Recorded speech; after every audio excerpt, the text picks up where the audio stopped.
واقعہ کربلا تاریخ کا دردناک واقعہ ہے۔ یہ اقتدار کی جنگ نہیں تھی، اقدار کی جنگ تھی۔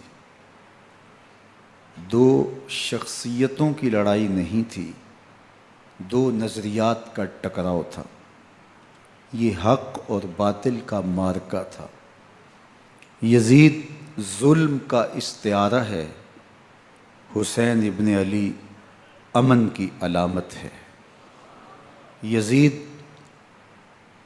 جبر کا پتلا ہے، حسین صبر کا پیکر ہے۔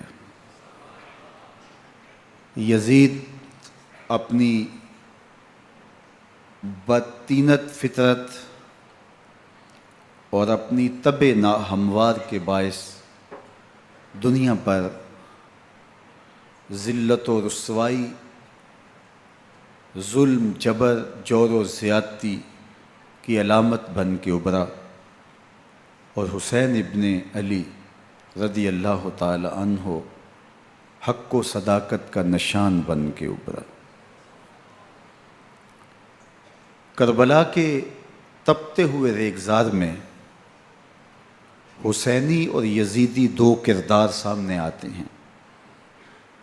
اقبال نے کہا تھا، موسیٰ و فرعون و شبیر و یزید، ایند و قوت از حیات آید پدید، زندہ حق از قوت شبیری است، باطل آخر داغ حسرت میری است، سرخ رو عشق غیور از خون او، شوخی ای مصرع از مضمون او، تا قیامت قطع استبداد کر، موج خون او چمن ایجاد کر۔ یزید بہدل کی بیٹی محسون کا ناپاک بیٹا تھا، اور حسین محمد عربی کی بیٹی فاطمہ کا شہزادہ تھا۔ یزید دمشق کے اطراف میں سرجون اور جریر، اختل جیسے اوباشوں کے جرمٹ میں پل کے جوان ہوا۔ حسین کے گھر کا دروازہ مسجد نبوی کے اندر کھلتا تھا۔ یزید نشے میں دھت ہو کر کے نمازیں چھوڑ دیتا تھا۔ حسین کی کربلا کے اندر بھی نماز تہجد قضا نہیں ہوئی۔ یزید ظلم کا دوسرا نام ہے، حسین امن کی علامت ہے۔ یزید نے زندگی میں ایک مرتبہ حج کیا اور شراب کے مٹکے ساتھ لے کے آیا، اور اختل اور دیگر گویوں اور مغنیوں کو اپنے ساتھ رکھا تاکہ سفر آسانی سے کٹے۔ حسین ابن علی نے 25 حج سواری ہونے کے باوجود پیدل کیے۔ یزید حج بیت اللہ کے بعد مدینہ المنورہ آیا اور شراب کی ایک مجلس بپا کی۔ حضرت امام حسین رضی اللہ تعالی عنہ جب وہاں پہنچے تو شراب کی پھیلی ہوئی بدبو کو محسوس کرتے ہوئے فرمایا، یہ بو کیسی ہے؟ تو نشے میں دھت یزید بولا، یہ شام میں بنتی ہے، اور ایک جام منگوایا اور اس کو پیتے ہوئے دوسرا جام حضرت امام حسین رضی اللہ تعالی عنہ کی طرف بڑھاتے ہوئے کہا، ابا عبداللہ لیجئے۔ تو حضرت امام حسین رضی اللہ تعالیٰ عنہ نے فرمایا، میں اس کی طرف دیکھتا بھی نہیں ہوں، اور پھر وہ عشقی اشعار پڑھنے لگا۔ جب یزید کی شراب نوشی کا منظر امام حسین رضی اللہ تعالیٰ عنہ اپنی آنکھوں سے دیکھ چکے تھے، تو مجھے بتاؤ یزید کے ہاتھ پہ امام حسین کا پاک ہاتھ کیسے آتا؟ حضرت امام حسین رضی اللہ تعالیٰ عنہ جس ماحول میں پلے تھے، جس ماحول میں پرورش پائی تھی، جس ماحول میں رہے تھے، وہ پاکیزہ اور تقدس مآب ماحول تھا۔ اور یزید کبھی اطراف دمشق میں، کبھی غوطہ میں، کبھی الخضرہ محل میں، اور کبھی کہاں اور کبھی کہاں داد عیش دیتا رہا اور لہو و لعب کے اندر مصروف رہا، اور اس کی زندگی ان چیزوں سے عبارت تھی۔ وہ محرمات کو حلال قرار دیتا، شراب نوشی اس کی ہڈیوں میں رچی ہوئی تھی، اور شریعت بیضا کا مذاق اڑایا کرتا۔ اور حسین ابن علی رضی اللہ تعالی عنہ کی دوستیاں جن لوگوں سے تھی وہ عبداللہ ابن عباس تھے، عبداللہ ابن عمر تھے، حضرت عبد الرحمن بن ابو بکر رضی اللہ تعالی عنہ تھے۔ یزید تو جوا کھیلتا رہا، یزید تو قمار بازی کرتا رہا، یزید تو شراب نوشی کرتا رہا، اور حسین ابن علی مسجد نبوی کے ممبر میں حضور کے پہلوؤں میں بیٹھتے رہے۔ زمانے نے وہ منظر دیکھا کہ سرخ رنگ کے جوڑے پہنے ہوئے حسنین کریمین حجرہ فاطمہ سے نکلتے ہیں، کم عمری کی وجہ سے کبھی گرتے ہیں کبھی سنبھلتے ہیں، اور آقا کریم خطبہ ارشاد کر رہے ہیں، خطبہ چھوڑ کے حضور نے شہزادوں کو اٹھا لیا۔ وہ منظر بھی زمانے نے دیکھا۔ حضرت عبداللہ بن شداد کہتے ہیں کہ حضور سجدے میں تھے اور سجدہ اتنا طویل ہو گیا، ہمیں لگا یا تو وحی کا نزول ہو رہا ہے یا پھر اللہ کا حکم آ گیا اور اللہ کے محبوب کی روح قبض کر لی گئی۔ لیکن میں نے جب نظریں اٹھا کے ننکیوں سے دیکھا تو کیا منظر تھا کہ حسین ابن علی حضور کی پشت پہ بیٹھے ہوئے اور میرے آقا سجدے کو طول دے رہے ہیں۔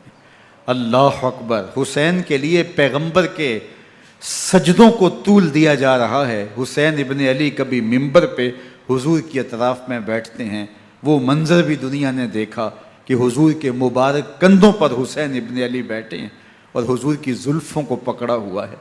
تو حضرت عمر رضی اللہ تعالیٰ عنہ دیکھ کے کہتے ہیں واہ واہ کیسی سواری میسر آئی حسین ابن علی کو۔ تو میرے آقا مسکرا کے کہتے ہیں عمر سواری دیکھتے ہو سوار بھی تو دیکھو۔ اللہ اکبر!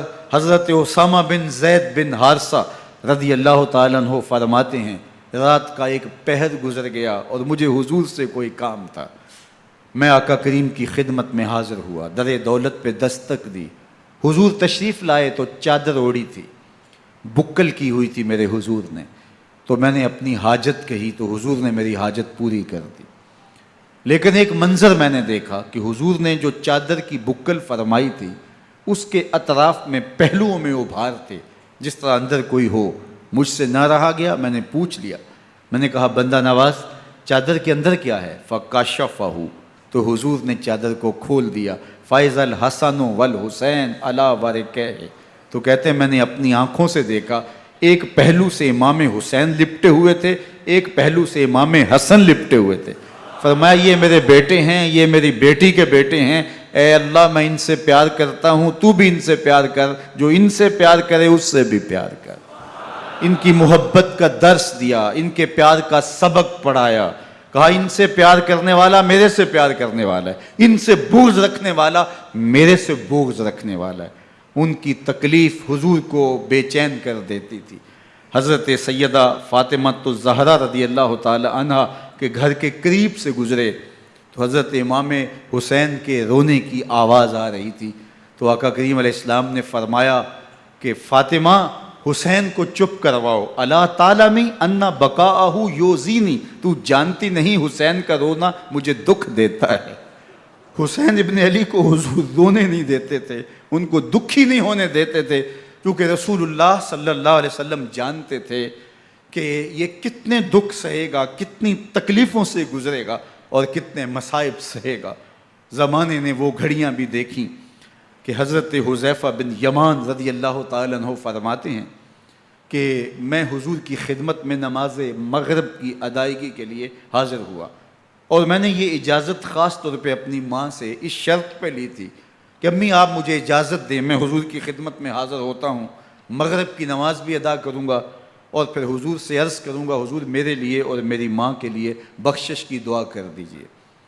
ماں نے اس شرط پہ اجازت دے دی اور میں حضور کی خدمت میں آ گیا، نماز مغرب ادا کی، سلام پھرا تو میرے دل میں آرزو تھی میں حضور سے عرض کروں حضور میرے لیے اور میری ماں کے لیے مغفرت کی بخشش کی دعا کر دیں، لیکن حضور عبادات میں ذکر میں نوافل میں ایسے مشغول ہوئے کہ میں آرزو رکھنے کے باوجود بھی عرض نہ کر سکا۔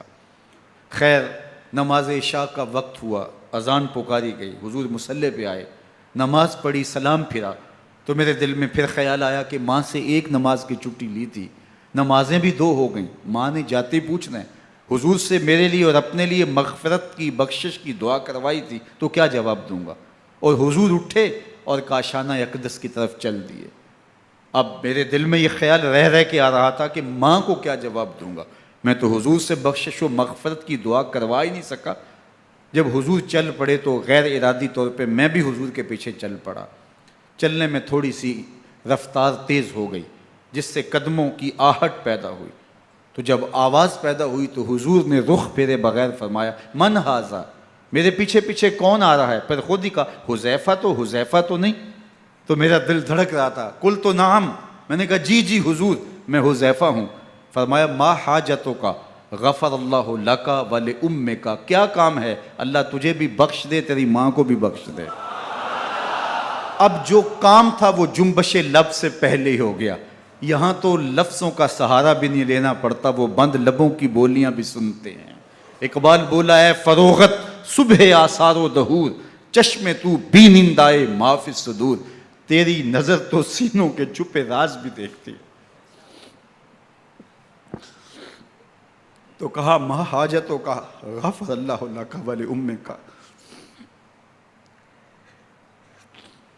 اللہ تجھے بخش دے، تیری ماں کی بھی مغفرت کر دے، کیا کام ہے؟ اب جو کام تھا وہ تو ہو گیا۔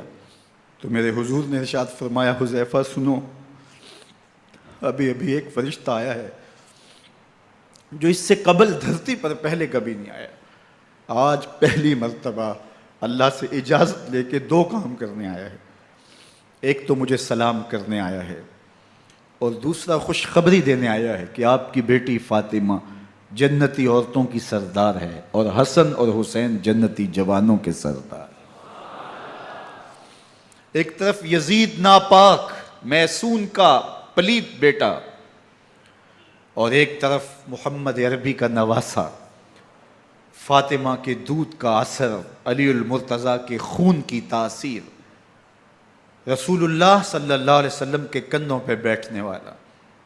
ایک دن حضور نے امام حسین رضی اللہ تعالیٰ عنہ کے ہاتھ پکڑ لیے اور ان کے پاؤں اپنے پاؤں پہ رکھے اور پھر فرمایا بیٹے آگے بڑھو، اور ان کے پاؤں حضور کی پنڈلیوں پہ آئے، پھر کہا بیٹے اور آگے بڑھو، حتیٰ کہ ان کے پاؤں حضور کی رانوں پہ آئے، پھر فرمایا بیٹا اور آگے بڑھو، تو ان کے پاؤں حضور کے مبارک بطن اقدس پہ آئے، پھر بازوؤں کو کھینچ کے اپنے قریب کیا اور حسین ابن علی کے منہ میں اپنی زبان رکھ دی، اور وہ اس طرح چوس رہے تھے جس طرح کھجور چوسی جاتی ہے۔ تو اللہ کے محبوب علیہ السلام نے حسین ابن علی کو اپنی زبان کا لعاب دہن دے کر کے، وہ شیر رحمت دے کر کے، وہ کوثر و تسلیم سے پاکیزہ تر آب رحمت عطا کر کے ان کی ہمیشہ کے لیے پیاس بجھا دی، تاکہ کل کربلا کے تپتے ہوئے ریگزار میں حسین ابن علی کو پیاس کی شدت تنگ نہ کرے اور پائے استقلال میں لغزش نہ آنے پائے۔ ان نازوں سے پالے ہوئے حسین کو، ان محبتوں سے پالے ہوئے حسین ابن علی کو امتحان بھی اتنے بڑے درپیش تھے۔ یاری تیری سونا پر ازمیشاں تیریاں اگ، سونا پرکھیا جامدہ ہے نال اگاں دے لگ۔ جتنا بڑا شخص ہوتا ہے اتنی آزمائشیں بھی بڑی ہوتی ہیں۔ پیغمبر رحمت کی آغوش میں کھیلنے والا، حجرہ فاطمہ کا جانشین، مصلی رسول کا وارث، منبر رسول صلی اللہ علیہ وآلہ وسلم پر حضور کے مبارک پہلو اور گود میں بیٹھنے والا حسین، حضور کی زبان چوسنے والا حسین، حضور کے کندھوں پہ سواری کرنے والا حسین، آقا کریم علیہ الصلوۃ والسلام کے مبارک سجدے کی حالت کے اندر حضور کی پشت پہ کھیلنے والا حسین، جس حسین کا دروازہ مسجد نبوی کے اندر کھلتا تھا اور یزید کی کرتوتوں کے چشم دید گواہ تھے۔ یزید جب تخت نشین ہوتا ہے تو اسے یہ فکر ہوتی ہے کہ امام حسین، عبداللہ بن زبیر، عبداللہ بن عمر، عبداللہ ابن عباس یہ میری بیعت کریں۔ اور وہ ولید بن عقبہ کو لکھتا ہے کہ ہر صورت میں ان کی بیعت لو، اور اگر بیعت نہ دیں تو سختی کرو۔ حضرت امام حسین رضی اللہ تعالی عنہ کو بلاوا آتا ہے کہ آپ کو دارالامارت میں گورنر ہاؤس میں بلایا جا رہا ہے، ولید بن عقبہ کا پیغام آپ کو پہنچتا ہے۔ آپ اس وقت فرماتے ہیں کہ اس وقت جو پیغام پہنچا ہے وہ کسی خطرے سے خالی نہیں ہے، تو کچھ سواروں کو ساتھ لیا، کہا تم دارالامارت کے باہر کھڑے رہنا، اگر میری آواز بلند ہوئی تو اندر آ جانا، ورنہ تم انتظار کرنا۔ آپ اندر گئے۔ ولید بن عقبہ نے مروان کو بھی بلایا تھا۔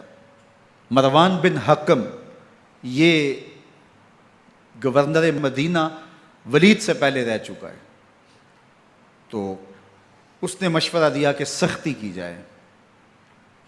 خیر ولید بن عقبہ نے کہا کہ یہ خط ہے، حضرت امیر معاویہ کا انتقال ہو گیا اور یزید تخت نشین ہوا ہے، لہٰذا وہ آپ سے بیعت کا مطالبہ کرتا ہے۔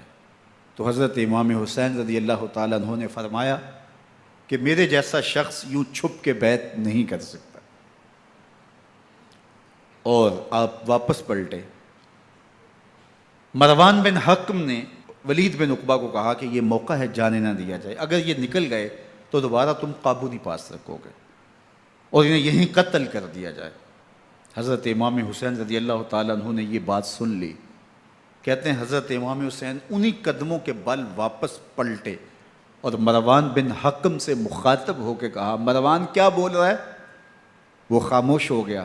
فرمایا تو جانتا نہیں ہم کون ہیں؟ آنا حسین ابن علی ابن ابی طالب، میں حسین ہوں، میں علی کا بیٹا ہوں، ہمارے گھر میں قرآن اترتا رہا ہے، وحی کا نزول ہوتا رہا ہے، اور یزید فاسق ہے، فاجر ہے، مسلمانوں کا قاتل ہے اور شرابی ہے، میں ڈنکے کی چوٹ پہ یزید کی بیعت سے انکار کرتا ہوں۔ بس حیدری کچھار سے محمدی شیر نکل آیا ہے۔ اب اوسان خطا ہو گئے، راستہ چھوڑ دیا، واپس آئے، سیدہ زینب سے ملے، کہا مدینے کو چھوڑنا پڑے گا۔ کہا بھیا کیا ہوا؟ کہا یزید بیعت لینے پہ مصر ہے اور میں کسی صورت بھی بیعت نہیں کروں گا۔ رسول اللہ کا مدینہ ہمارے خون سے لالا زار بنے گا، میں نہیں چاہتا کہ حضور کے شہر نور کی حرمت پامال ہو۔ دوستو وہ کیسا منظر ہوگا جب حسین ابن علی نے آخری حاضری حضور کے روضے پہ دی ہوگی۔ حاجی یا معتمر 10 دن کے لیے، 8 دن کے لیے، 20 دن کے لیے مدینہ المنورہ عارضی سکونت اختیار کرتا ہے، اور حضور کے روضہ انور سے، اس شہر نور سے، ان گلیوں سے، ان بام و در سے ایسا مانوس ہو جاتا ہے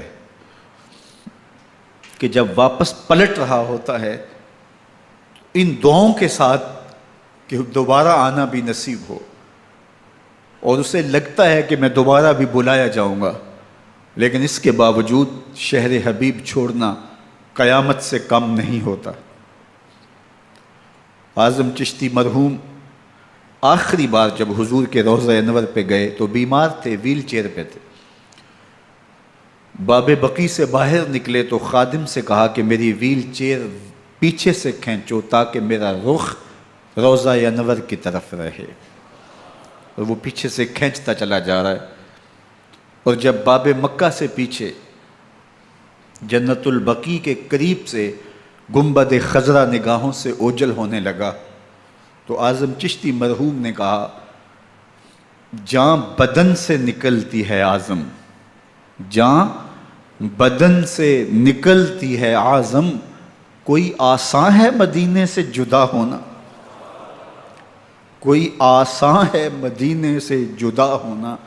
یہ اس شخص کی کہانی ہے جو 10 دن، 5 دن، مہینہ، 2 ماہ وہاں رہتا ہے، اور پھر اس شہر کو چھوڑ کے آنا اس کے لیے آسان نہیں ہوتا۔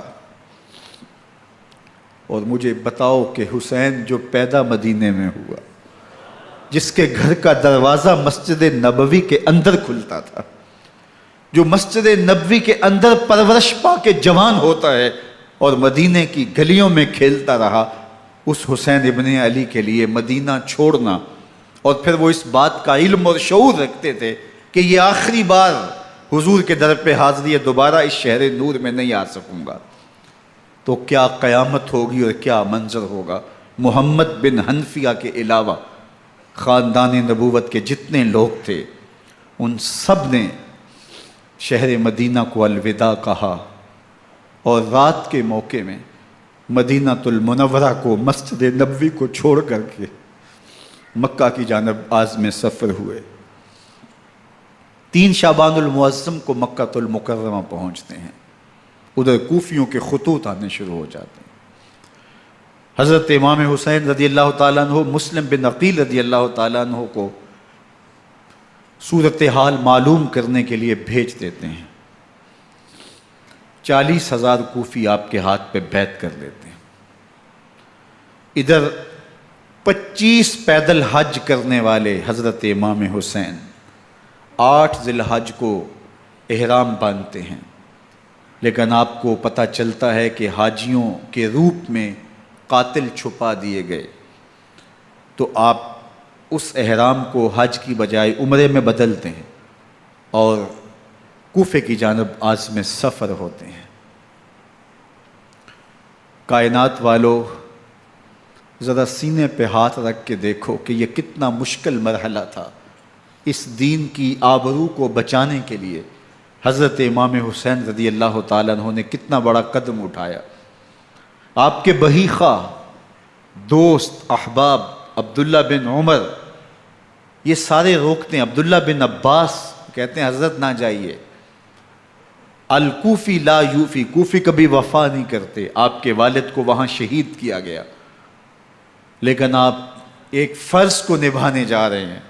میرے غم گسارو، میرے مہربانوں، نہ روکو مجھ کو جانے دو، مجھے نانے کے دی کی ڈوبتی کشتی بچانے دو، میں جاتا ہوں کہ دنیا پر وفا کا نام رہ جائے، میں رہوں نہ رہوں پر عظمت اسلام رہ جائے۔ میں نہیں جاتا تو نبی کے گھر کی آن جاتی ہے، میں نہیں جاتا تو نبی کے گھر کی آن جاتی ہے، تمہارا دین جاتا ہے میری غیرت ایمان جاتی ہے۔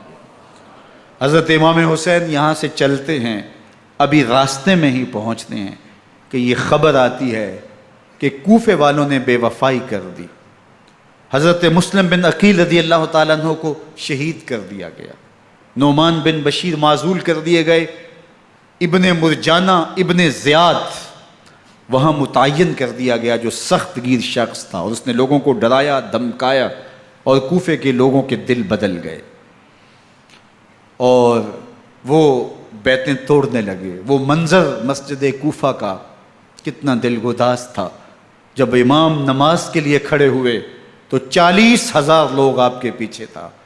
جب سلام پھیرا اور امام نے دیکھا کہ پیچھے لوگ نہیں ہیں، پھر لوگوں نے اپنے دروازے بھی بند کر لیے۔ رات کی تنہائیاں ہیں اور حضرت مسلم بن عقیل کو کوئی پناہ دینے والا نہیں ہے، لوگوں نے دروازے بند کر لیے کہ کہیں ہمارے گھر میں نہ آ جائیں اور ہم مشقت اور حکومتی تشدد کا شکار نہ ہوں۔ کتنا دردناک لمحہ ہے حضرت مسلم بن عقیل رضی اللہ تعالیٰ عنہ پہ، اور پھر حضرت مسلم بن عقیل بے دردی سے شہید کر دیے جاتے ہیں۔ آپ ابھی راستے میں ہیں، یہ ساری کہانی پہنچتی ہے کہ حضرت مسلم شہید کر دیے گئے اور بے دردی سے شہید کر دیے گئے۔ وہ جنہوں نے خط لکھے تھے کہ ہم آپ کے ساتھ ہیں اور ہم منتظر ہیں، چشم برا ہیں، آپ کے قدموں کی چاپ سننے کے لیے بےتاب ہیں، آج انہوں نے بیتیں توڑ دی۔ 40,000 کوفی منحرف ہو گئے۔ مسجد کوفہ کا وہ منظر کس قدر روح کو تڑپا دینے والا تھا۔ ہم پچھلے سال عصر اور مغرب کے درمیان جب کوفہ پہنچے تو سورج ڈوبنے کے قریب تھا۔ میں نے اپنی زندگی میں اتنا اداس موسم کہیں نہیں دیکھا جتنا اداس موسم کوفے میں دیکھا۔ ایسے لگتا تھا جس طرح کوفے کی آب و ہوا آج بھی شرمندہ ہے۔ جو مسلم بن عقیل اور خاندان نبوت کے ساتھ اہل کوفہ نے کیا، حضرت امام حسین رضی اللہ تعالیٰ عنہ کو ان کے بہی خواہوں نے، اعزاء نے، اقربا نے، دوستوں نے، آوان و انصار نے، ساتھیوں نے کہا کہ حضرت حالات یکسر تبدیل ہو گئے، اب ہمیں مراجعت کر جانی چاہیے، واپس پلٹ جانا چاہیے۔ تو حضرت امام حسین کافی سوچ بچار میں رہے، پھر اس کے بعد آپ نے فیصلہ کیا کہ ہم آگے بڑھیں گے۔ دوستوں نے کہا کہ حضرت اگر آپ آگے بڑھیں گے تو ہمیں لگتا ہے کہ وہ آپ کے ساتھ سلوک اچھا نہیں کریں گے اور آپ بچوں کے سامنے پیاس سے شہید کر دیے جائیں گے۔ تو حضرت امام حسین رضی اللہ تعالیٰ عنہ نے وہاں ایک خطبہ ارشاد فرمایا کہ لوگو تم جو مجھے بتا رہے ہو مجھے اچھی طرح معلوم ہے، جو تم مجھے منظر پیش کر رہے ہو وہ میری نگاہوں میں ہے، اور جو کچھ ہونے والا ہے چشم تصور وہ منظر دیکھ رہی ہے۔ چونکہ حضرت امام حسین رضی اللہ تعالیٰ عنہ کی شہادت کی خبر حضرت امام حسین کے پیدا ہوتے ہی خاندان نبوت میں عام تھی۔ حضور علیہ الصلوۃ والسلام کو یہ بات جبریل امین نے آ کے بتائی تھی جب حسین ابن علی کے ساتھ حضور محبت کا اظہار کر رہے تھے، تو یہ جبریل امین نے آ کے کہا تھا حضور آپ کا یہ بیٹا ارض طف میں شہید کر دیا جائے گا، اور کربلا کی مٹی لا کے حضور کو دی اور ام سلمہ کو حضور نے عطا کر دی۔ حضرت ام سلمہ کہتی ہیں کہ ایک دن میں سوئی تو خواب دیکھا کہ حضور کے مبارک بال بکھرے ہوئے ہیں اور سخت پریشان ہیں، تو میں نے کہا کہ حضور آپ کی یہ کیا حالت ہے؟ وَبِيَدِهِ قَارُورَةٌ، اور حضور کے ہاتھ میں ایک شیشی ہے، فِيهَا دَمٌ، جس کے اندر خون ہے۔ تو میں نے کہا حضور یہ کیا؟ فرمایا میں قتل گاہ حسین سے آ رہا ہوں اور یہ حسین ابن علی کا خون ہے۔ تو کہا 10 محرم کا دن تھا، دوپہر کا یہ منظر تھا، میں کیلولہ کر کے اٹھی، جب میں نے دیکھا تو وہ شیشی جس میں کربلا کی مٹی رکھی تھی وہ خون بن چکی تھی۔ تو یہ خبر پہلے دی گئی تھی، یہ بتا دیا گیا تھا۔ فرمایا میرے دوستو جو تم مجھے بتاتے ہو میں اس سے بے خبر نہیں ہوں، یہ سب کچھ ہونے والا ہے، لیکن اس کے باوجود میں کیوں جا رہا ہوں؟ تو آپ کا ایک تاریخ ساز جملہ ہے جو کربلا کے فلسفے کو ہمارے سامنے رکھتا ہے کہ یہ اتنا بڑا امتحان کیوں دیا۔ حضرت امام حسین رضی اللہ تعالیٰ عنہ نے فرمایا وَلَكُمْ فِي أُسْوَةٌ، میں اس لیے جا رہا ہوں قیامت تک ظلم، جبر اور ناانصافی کے خلاف کھڑے ہونے والوں کے لیے کوئی نمونہ تو ہو۔ میری زندگی قیامت تک ظلم، جبر اور استحصالی نظام کے خلاف کھڑے ہونے والوں کے لیے نمونہ ہے۔ تو حضرت امام حسین رضی اللہ تعالیٰ عنہ نے حق اور باطل کے درمیان ایک سرخ لکیر کھینچ دی اپنے خون سے۔ اب حق اور باطل کا امتیاز کرنا مشکل نہیں ہے، کوئی باطل پہ اڑا رہے تو الگ بات ہے، لیکن امتیاز کرنا مشکل نہیں ہے۔ حدود بالکل واضح کر دیں۔ اقبال نے یہاں کتنی خوبصورتی کے ساتھ اس مضمون کو نبھایا۔ سرخ رو عشق غیور از خون او، شوخی این مصرع از مضمون او، تا قیامت قطع استبداد کر، موج خون او چمن ایجاد کر۔ ایک جہاں آباد کر دیا، حق اور باطل کی راہیں اجال دی۔ اب لوگوں کو یزید کا چہرہ پہچاننے میں دیر نہیں لگتی، وقت کے ہر یزید کا چہرہ آسانی سے پہچانا جا سکتا ہے۔ یہ معرفت زمانے کو کروائی کس نے؟ حسین ابن علی نے کروائی رضی اللہ تعالی عنہ۔ تو حضرت امام حسین نے فرمایا کہ جو میرے ساتھ ہونے والا ہے میں اچھی طرح جانتا ہوں، لیکن میں اس کے باوجود آگے بڑھوں گا۔ پھر بڑھے اور کربلا میں جا کے خیمہ زن ہو گئے۔ 7 محرم کو پانی بند کر دیا گیا۔ پانی بند ہوا تو کھانا بھی میسر نہیں تھا، لیکن ذکر پانی کا ہوتا ہے اس لیے کہ کھانے کے بغیر انسان کئی دن کاٹ لیتا ہے، لیکن پانی کے بغیر گزر نہیں ہوتی۔ تو فرات کی نہر سامنے اپنی موجوں کے ساتھ چمک رہی ہے، لیکن ایک قطرہ آب بھی آل رسول کو نہیں دیا جا رہا۔ کائنات کے اندر ایسے انوکھے امتحان بھی ہوتے ہیں۔ وارث ہوں ساقی کوثر کے، مالک ہوں حوض کوثر کے، اور بیٹے ہوں ساقی کوثر کے، اور آج ایک بوند پانی کی بھی میسر نہ ہو۔ صبر کا امتحان ہے، عزیمت کا امتحان ہے۔ حضرت امام حسین رضی اللہ تعالیٰ عنہ خیمہ زن ہو گئے۔ 3 دن تک پانی بند رہتا ہے، 9 محرم کو رات کی تنہائی میں حملہ آور ہونا چاہتے ہیں، لیکن آپ نے کہا کہ ہمیں اللہ کے حضور عبادت اور ذکر کے لیے وقت دیا جائے۔ ساری رات ذکر میں گزرتی ہے، عبادات میں گزرتی ہیں۔ رات کے اندھیرے میں آپ چراغ بجھا دیتے ہیں۔ آوان و انصار کو کہتے ہیں کہ ان کی دشمنی میرے ساتھ ہے، انہیں میرا خون چاہیے، اگر تم رات کی تاریکی میں نکل جاؤ تو میں تم سے کوئی مواخذہ نہیں کروں گا، اور یہ بھی تمہارا پیچھا نہیں کریں گے، اس لیے کہ ان کا مطلوب تم نہیں ہو، ان کا مطلوب میں ہوں۔ جب چراغ جلایا تو کوئی بھی نہیں گیا۔ مسلم بن اوسجہ کھڑے ہو کے کہتے ہیں حضرت اگر ہمارے بدن کو 70 بار کاٹا جائے اور جلایا جائے اور ہواؤں میں اڑا دیا جائے پھر بھی آپ کا ساتھ نہیں چھوڑیں گے۔ 70 سال کے بوڑھے ہیں حبیب بن مظاہر، کہتے ہیں حضرت آپ کو چھوڑ کے جائیں کہاں، آپ کو چھوڑ کے جائیں کہاں؟ کوئی ساتھ چھوڑنے کے لیے تیار نہیں ہے۔ پیاس ہے، سخت گرمی ہے، کربلا کا ماحول ہے، 72 افراد اور خاندان کی خواتین میدان کربلا میں خیمہ زن ہیں۔ دوسری طرف لشکر اعداء اشقیا 22,000 کی تعداد میں مقابلے میں، ایک روایت 30,000 کی ہے۔ ان صرف 72 پیاسے لوگوں کے لیے اتنے لوگوں کو جمع کرنے کا مقصد خوف زدہ کرنا تھا۔ شرط ہے کہ یزید کی بیعت کر لیں، محاصرے توڑ دیں گے، پانی دستیاب ہوگا، اعزاز و اکرام سے نوازا جائے گا، خزانوں کے منہ کھول دیے جائیں گے۔ لیکن حسین ابن علی کہتے تھے سب کچھ لٹ جائے گا، باطل کے ہاتھ پہ ہاتھ نہیں رکھوں گا۔ اللہ اکبر۔ اب صبح طلوع ہوتی ہے، عاشور کا دن چڑھتا ہے، سورج اپنی پوری تمازت کے ساتھ گرمی برسا رہا ہے۔ آج خاندان نبوت کا امتحان زمانے نے دیکھنا ہے۔ رسول اللہ کا لعاب چوسنے والا اس کے صبر کا آج امتحان ہے۔ حضور کے کندھوں پہ کھیلنے والے حسین کا آج امتحان ہے۔ اللہ اکبر۔ حسین ابن علی تمام حجت کرتے ہیں میں نے تمہارا کچھ نہیں بگاڑا، میں نے کسی کا خون نہیں کیا، میں نے کوئی زیادتی نہیں کی، تم کیوں میرے قتل کے در پہ ہو؟ تم جانتے نہیں میں کون ہوں؟ میں تمہارے نبی کا نواسا ہوں، رسول اللہ صلی اللہ علیہ وآلہ وسلم کے کندھوں پہ کھیلتا رہا ہوں، حضور کا لعاب چوستا رہا ہوں، اور میں بوسہ گاہ رسول صلی اللہ علیہ وآلہ وسلم ہوں۔ لیکن ان اشقیاء کے دل پر کوئی چیز اثر انداز نہیں ہوتی۔ ایک ہور ہے، اللہ اس کے دل میں نرمی ڈالتا ہے۔ پہلے تو امام حسین کو گھیر کے لے کر کے آتا ہے، لیکن بعد میں وہ قافلہ یزید سے قافلہ حسین کی طرف آ جاتا ہے۔ امام حسین فرماتے ہیں تو دنیا میں بھی ہور ہے، آخرت میں بھی ہور ہے، آزادی مل جاتی ہے۔ باقی 22,000 کا لشکر جرار امام حسین کے قتل کے در پہ ہے۔ پھر تاریخ نے خاندان نبوت کا وہ انوکھا امتحان دیکھا۔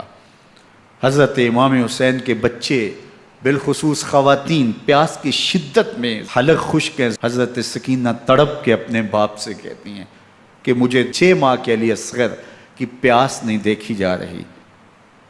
بچے کو ہاتھوں پہ اٹھاتے ہیں اور نہر فرات کے کنارے پہنچ کے فرماتے ہیں اشقیاء سے مخاطب ہو کے تمہارا معاملہ میرے ساتھ ہے، اس 6 ماہ کے بچے نے تمہارا کچھ نہیں بگاڑا، اور چلو بھر کے اس کا حلق سیراب کرنا چاہتے ہیں۔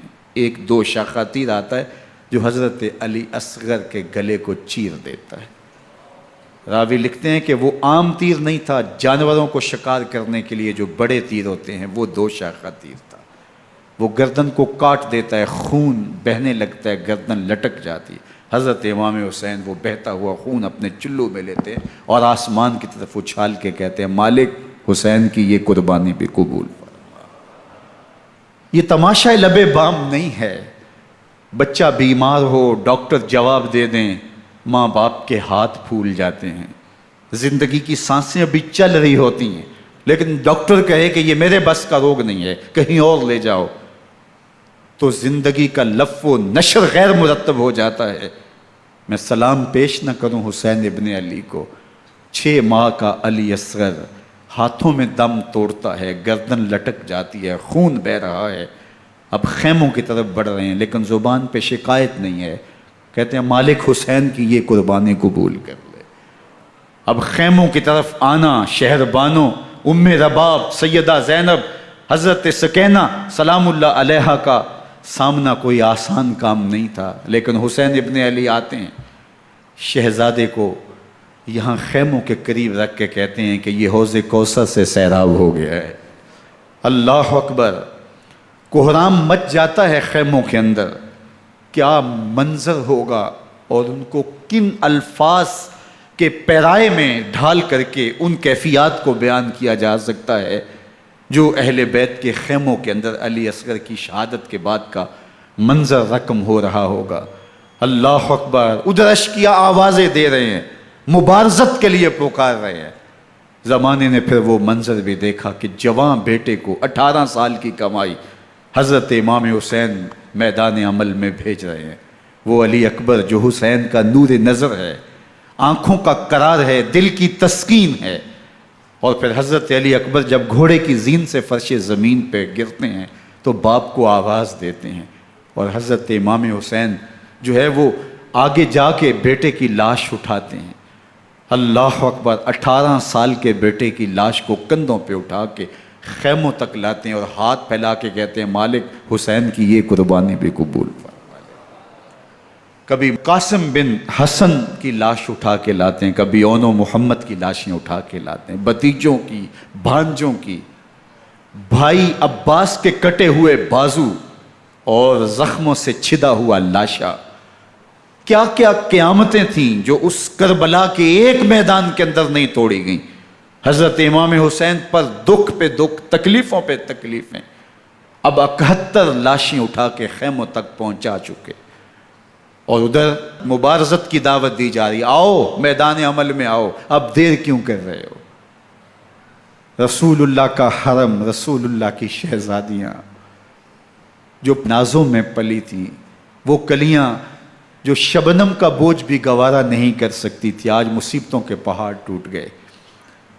حضرت امام حسین کبھی شہربانوں کو، کبھی ام رباب کو دلاسا دیتے ہیں، کبھی حضرت زینب کو کہتے ہیں۔ حضرت زینب کربلا کے اس میدان کے اندر بڑے حوصلے کے ساتھ اپنے بھائی کے ساتھ کھڑی رہی، اپنے 2 بیٹے راہ خدا میں پیش کیے، ان کی لاشیں وصول کیں، لیکن زینب جس جرأت کے ساتھ، جس پامردی کے ساتھ اس سارے منظر کو حوصلے کے ساتھ سہتی رہی، وہ یقیناً حوصلہ سیدہ زینب سلام اللہ علیہا کا ہی ہے۔ لیکن یہ وہ منظر تھا کہ زینب کا دل بھی ڈول گیا جب حسین ابن علی گھوڑے پہ بیٹھنے لگے اور ان کو گھوڑے میں بٹھانے والا کوئی نہیں تھا، اور جو بھی سوار جاتا پھر واپس اس کی لاش ہی آتی اور حسین ابن علی لے کے آتے۔ آج حسین ابن علی جا رہے ہیں، زندگی کا سارا سرمایہ لٹ رہا ہے، حضرت زینب سلام اللہ علیہا سنبھل نہیں رہی۔ حضرت امام رضی اللہ تعالیٰ عنہ اٹھے اور آپ نے حضرت زینب کو صبر کی تلقین کی اور کہا کہ صبر ہی بہترین ذریعہ ہے اور اللہ کی قربت کا ایک بہترین سبب ہے، اور ان کو صبر کی تلقین کرتے ہوئے فرمایا کہ میرے بعد تم نے اس ذمہ داری کو سنبھالنا ہے اور ان مخدرات اسلام کی، ان شہزادیوں کے پردے کی تم نے حفاظت کرنی ہے۔ اور پھر گھوڑے کی زین کس کے امام حسین لشکر اشکیا کی طرف بڑھتے ہیں۔ اب خیموں سے سسکیوں کی آواز آ رہی ہے، ان کا سردار، ان کا تاجدار آج سب کو چھوڑ کے کربلا کے میدان کی طرف بڑھ رہا ہے۔ جرم کیا کیا، قصور کیا کیا، اس نے کیا زیادتی کی کہ آج نیزوں اور انیوں کے مقابلے میں 22,000 کا لشکر حضرت امام حسین پہ ٹوٹ پڑتا ہے۔ آپ پھر اتمام حجت کرتے ہیں، میں نے کسی کو قتل نہیں کیا، خون ناحق نہیں بہایا، میرے خون کے درپے کیوں ہو، اپنی آخرت کیوں برباد کرتے ہو، تم جانتے نہیں میں کون ہوں، میں تمہارے نبی کا نواسا ہوں۔ لیکن ابن زیاد کہتا ہے مقابلے میں آؤ۔ پھر حضرت امام حسین رضی اللہ تعالیٰ عنہ مقابلے میں آتے ہیں، اور جب گھوڑے کو ایڑ لگا کے دشمن اشقیاء پہ ٹوٹتے ہیں تو پھر ایسا منظر ہوتا ہے کہ وہ بھیڑ بکریوں کی طرح آگے بھاگتے ہیں۔ 71 زخم کلیجے پہ لیے شجاعت کا یہ پیکر جب میدان میں آتا ہے، آواز آتی ہے یہ کون ذی وقار ہے، بلا کا شاہ سوار ہے، لباس ہے پھٹا ہوا غبار سے اٹا ہوا، تمام جسم نازنی چھدا ہوا کٹا ہوا، یہ نبی کا نور عین ہے، یہ بالیقین حسین ہے، یہ حسین ابن علی ہے رضی اللہ تعالیٰ عنہ۔ پھر چاند بادلوں میں گھر جاتا ہے، شامی غنڈے تیر برساتے ہیں، تلواروں سے آپ کے بدن پر ضربیں لگاتے ہیں اور نیزوں سے آپ کے بدن کو پرو دیتے ہیں۔ جب آپ کا پیراہن بعد میں اتارا گیا تو آپ کے پیراہن میں 122 سوراخ تیروں کے تھے، 33 زخم تلواروں کے اور 34 گھاؤ نیزوں کے تھے۔ جب گھوڑے کی زین سے فرش زمین پر آئے، بدن چھلنی تھا، زخم زخم سے خون بہ رہا تھا، 3 دن کا پیاسا حسین، اللہ اکبر، بدن زخموں سے چور، 71 لاشیں کلیجے پہ لیے، مخدرات اسلام کے پردے کا خیال دل میں الگ ہے، لیکن گھوڑے کی زین سے جب فرش زمین پہ امام حسین آتے ہیں، زبان پہ ہائے نہیں، نالا و شیون نہیں، چیخ و پکار نہیں، آتے ہی پیشانی سجدے میں رکھتے ہیں اور پکارتے ہیں اللہم ردن بقضائک وصبرن علی بلائک تسلیمن لامرک سبحان ربی الاعلی۔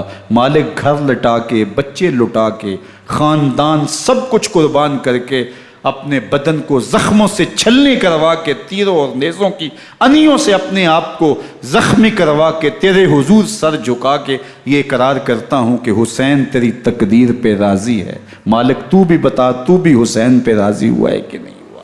آواز آ رہی ہے، اس پیاسے پر علی شیر خدا کو ناز ہے، اس نواسے پر محمد مصطفیٰ کو ناز ہے، اوروں نے بھی سجدے کیے پر اس کا عجب انداز ہے، اس نے وہ سجدہ کیا جس پر خدا کو ناز۔ حسین ابن علی رضی اللہ تعالیٰ عنہ کا سر انور دستے قاتل نے تب کاٹا جب وہ سجدے میں جھکا ہوا تھا۔ یزید نے کہا میں بیعت لوں گا، امام حسین نے کہا کبھی بھی نہیں دوں گا، یہ سر کٹ سکتا ہے جھک نہیں سکتا۔ سر کاٹ کے نیزے کی نوک پہ چڑھا دیا گیا اور یہ اس بات کا اعلان تھا کہ ہم جیت گئے اور حسینی ہار گئے، اور لشکر یزید میں غوغا مچ گیا، نقارے بجنے لگے کہ ہم جیت گئے، دیکھو امام حسین شہید کر دیے گئے، اور سر کاٹ کے نیزے کی نوک پہ چڑھایا گیا۔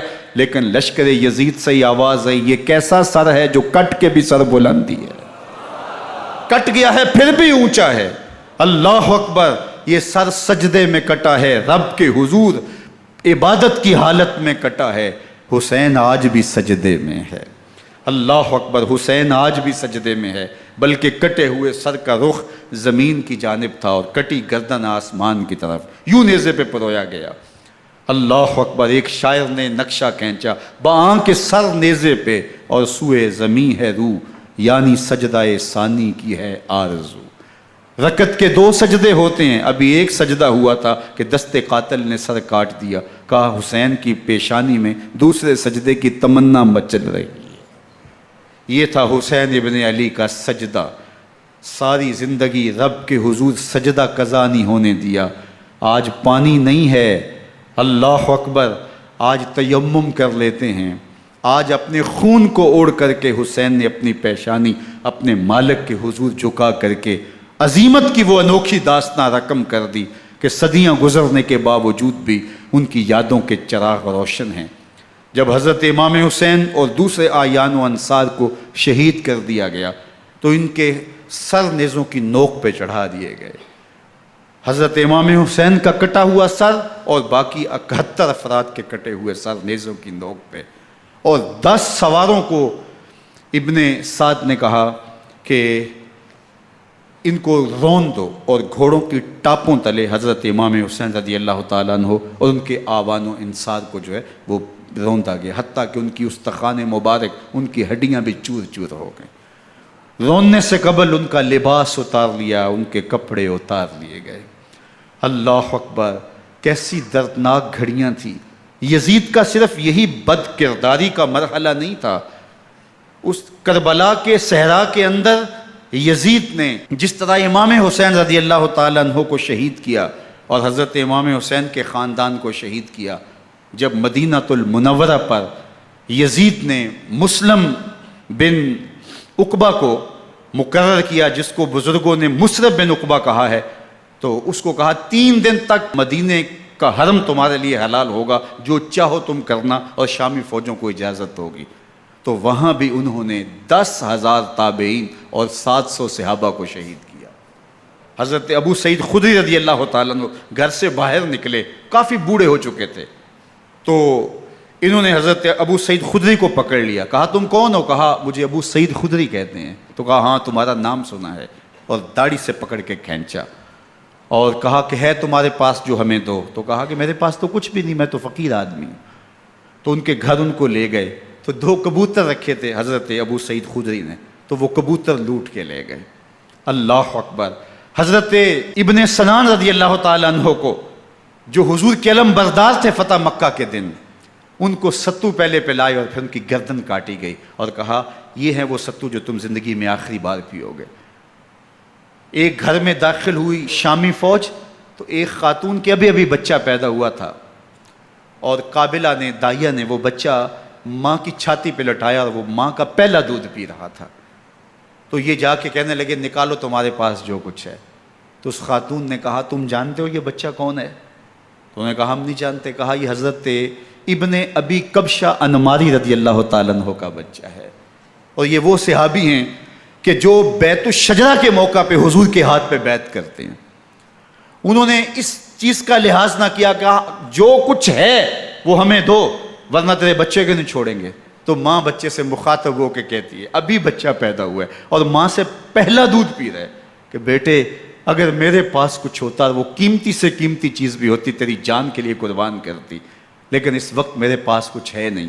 تو ایک شکی آگے بڑھا اور بچے کو ایک ٹانگ سے پکڑ کے کھینچ کے دیوار کے ساتھ پٹک کے مارا، جس سے دماغ کا بھیجا نکل گیا۔ کیا کیا زیادتیاں نہیں کی۔ 700 صحابہ حرہ کے واقعہ میں شہید کیے یزید نے، اور 10,000 تابعین شہید کیے۔ مسجد نبوی میں ممبر رسول کے ساتھ گھوڑے باندھے، اور وہ ممبر رسول اور مصلی رسول کے قریب لید کرتے رہے۔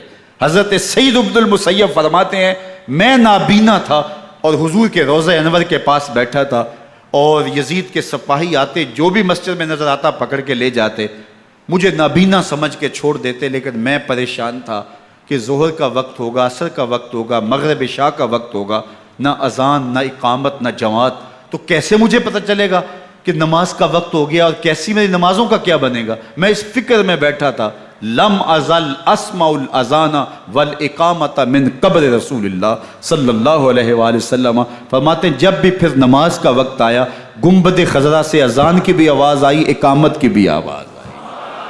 3 دن تک مسجد نبوی کے اندر گھوڑے بندے رہے، اور مدینہ کی حرمت پامال کی۔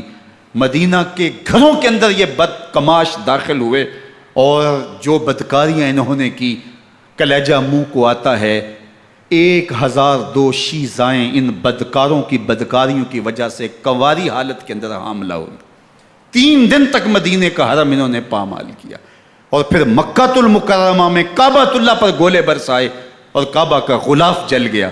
وہ تو یزید مر گیا، اور حضرت عبداللہ ابن زبیر رضی اللہ تعالیٰ عنہ نے اپنی خلافت کا اعلان کیا۔ یزید کے یہ کرتوت تھے، ادھر اہل مدینہ کو ستایا، ادھر اہل مکہ کو ستایا، اور رسول اللہ صلی اللہ علیہ وسلم کے خانوادے کی بے حرمتی اور توہین کی۔ نہ صرف انہیں قتل کیا گیا، ان کی لاشوں پہ گھوڑے دوڑائے۔ ابن سعد اور شمر جو ہے وہ خیموں میں داخل ہوا، اور مخدرات اسلام کی چادریں چھیننے کی کوشش کی۔ حضرت زینب سلام اللہ علیہ نے مخاطب ہو کے کہا ہمارے چہرے کے رکھوالے چلے گئے ہیں، ظالم تو خیال نہیں کرتا ہم رسول اللہ کی بیٹیاں ہیں۔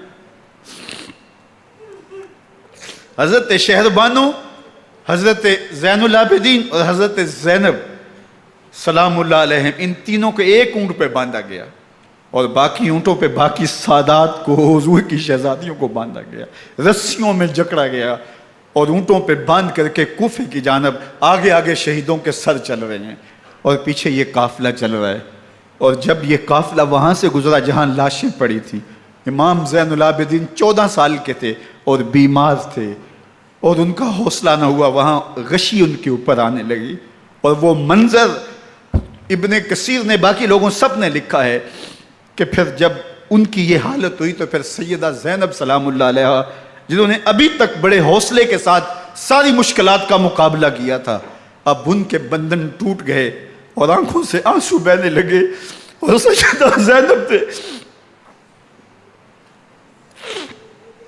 امام حسین رضی اللہ تعالیٰ عنہ کی لاش پہ کھڑے ہو کے، اور وہ روندی ہوئی لاش، ٹوٹی ہوئی ہڈیاں، اور وہ برینا بدن، کٹا ہوا سر نیزے کی نوک پہ، اور لاش یہ پڑی ہے.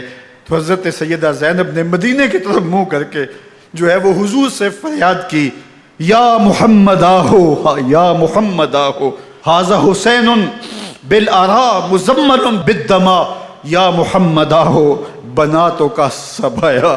یا رسول اللہ، اے پیارے آقا، یا جد آہو، اے ہمارے نانا محترم، یہ دیکھیے آپ کا حسین پڑا ہوا ہے.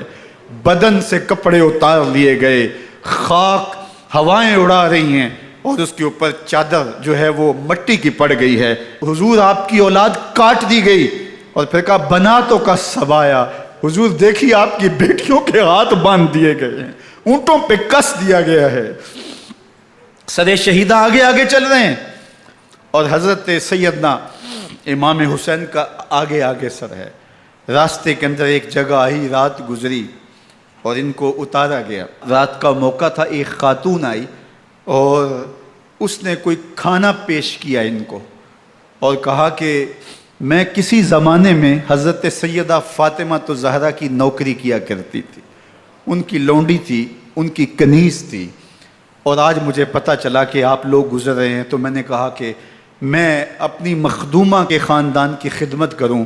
اور پھر اس نے کہا کہ اس وقت سیدہ کی گود میں ایک 6-7 ماہ کی بچی تھی جس کو زینب کہا کرتے تھے. تو سیدہ زینب نے کہا کہ اماں اگر پہچانتی ہو تو وہ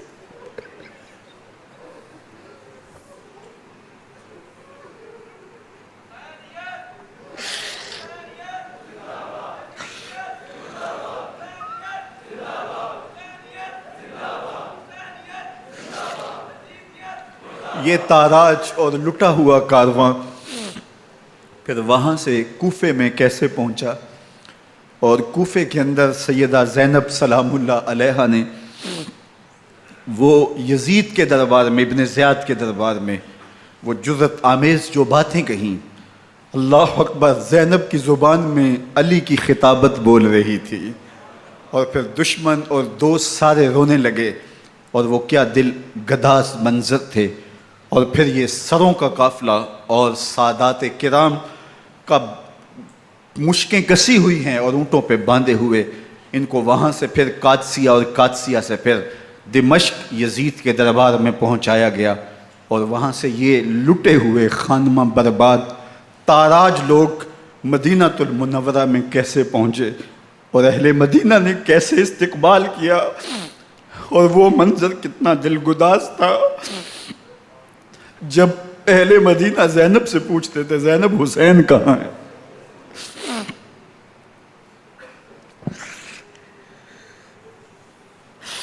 بے مروت بے وفا تیرا بھی کیا افسانہ ہے، جس نے اپنی ہی شمع کو گل کیا تو وہ پروانہ ہے. اپنے پیغمبر کے شہزادوں کو اور اپنے پیغمبر کی شہزادیوں کو جو دکھ اس امت نے دیے، یہ کائنات کی ایک انوکھی داستان ہے. اللہ ہمیں اسوہ شبیری پہ عمل کی توفیق عطا کرے اور ان کے نقوش پاک کی برکتیں دے. اہل بیت کی محبت ہماری روحوں میں جذب کر دے، اور جس عظیمت کے ساتھ، جس حوصلے کے ساتھ انہوں نے دکھوں کو جھیلا، جو دہکتی آگ کے شعلوں پہ سویا وہ حسین، جو جواں بیٹے کی میت پر نہ رویا وہ حسین، جس نے سب کچھ کھو کے کچھ نہ کھویا وہ حسین، مرتبہ اسلام کا جس نے دوبالا کر دیا، خون نے جس کے دو عالم میں اجالا کر دیا، جو کہ سوزے غم کو سانچے میں خوشی کے ڈھال کے مسکرایا موت کی آنکھوں میں آنکھیں ڈال کے. اے حسین ابن علی تم پر سلام، نازش آل نبی تم پر سلام. ذرا میرے ساتھ یہ پڑھ لیجئے، اے حسین ابن علی تم پر سلام، نازش آل نبی تم پر سلام، تم پہ لاکھوں رحمتیں لاکھوں سلام. اے شہیدان محبت کے امام، لالا گوں لالا بدن لالا کفن، اے چمن اندر چمن، زندگی ہی زندگی تیری حیات اے حیات اندر حیات اندر حیات، افتخار ملت بیضا ہے تو، رب کعبہ کی قسم یکتا ہے تو، فخر کا دل میں دریچہ باز کرنا چاہیے، جن کا تو آقا ہے ان کو ناز کرنا چاہیے۔ وآخر دعوانا ان الحمد للہ۔